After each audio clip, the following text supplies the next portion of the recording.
Jesteśmy w Parku Błonie w Łowiczu przy Pomniku Pamięci. Pomnik ten ufundowało społeczeństwo Łowicza w 2007 roku na pamiątkę dwóch obozów pracy w czasie wojny z lat 1940-45. W tych obozach byli więzieni najpierw Żydzi łowiccy, następnie jeńcy radzieccy, później Polacy wywożeni na roboty do Niemiec i Polacy cywile z powstańczej Warszawy. Żydzi do Łowicza przybyli na stałe w 1797. Wcześniej przybywali na jarmarki. Łowicz miał 6 jarmarków po 4-6 tygodni, także właściwie co najmniej kilka miesięcy mogli handlować. Ale na stałe od 1797 społeczność, najpierw przybyło 4 Żydów, później społeczność żydowska się rozrastała. Przed powstaniem styczniowym już mieszkało 1000 Żydów. Część mocno się polonizowała, asymilowała właściwie w manifestacjach patriotycznych, brali udział przy ulicy Zduńskiej, którą zamieszkiwali, popierali katolików i ewangelików łowickich.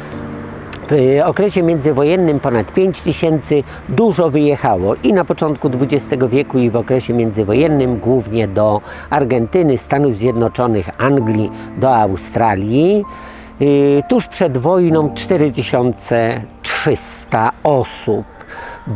Gdy Niemcy utworzyli generalne gubernatorstwo, a granice generalnej guberni były tuż za Głownem i za Kiernozią, 20 kilka kilometrów od Łowicza, przesiedlono Żydów z Łodzi, z Gierza, Aleksandrowa Łódzkiego, Konstantynowa Łódzkiego, w sumie było ponad 8000.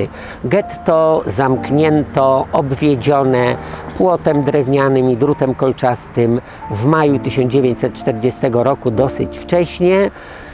Zostało zlikwidowane w lutym i marcu 1941 roku. Ostatnich Żydów wywieziono w październiku jeszcze w obozach pracy tych na Małszycach i na Kapitule. Zostało kilkaset osób. Chłopiec z warszawskiego getta, z likwidacji getta w 1944 roku w kwietniu z podniesionymi rączkami, w paltku, z plecakiem i w krótkich spodniach to Artur Elejzer Siemiątek z Łowicza. Matka Surajenta Dąb z rodziny kupieckiej łowickiej, ojciec Lejb Józef Siemiątek z Sochaczewa. Ślub wzięli w synagodze łowickiej. Artur urodził się w Sochaczewie 7 stycznia 1935 roku. Przenieśli się do Łowicza w 1938 i Artur z rodziną tutaj na Podrzecznej 18 pod numerem 7 mieszkali 2 lata.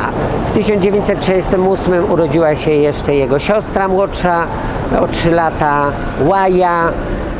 We wrześniu 1940 zostali przesiedleni tutaj 200 metrów stąd już do getta na Zduńską 37.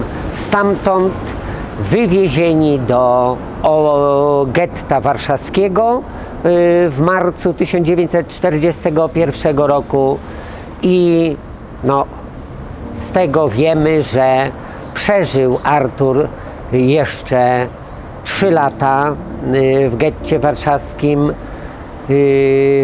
Czy rodzice przeżyli, siostra, tego nigdy nie ustalono, ale jest symbolem Żydów łowickich też zamordowanych w obozie w Treblince.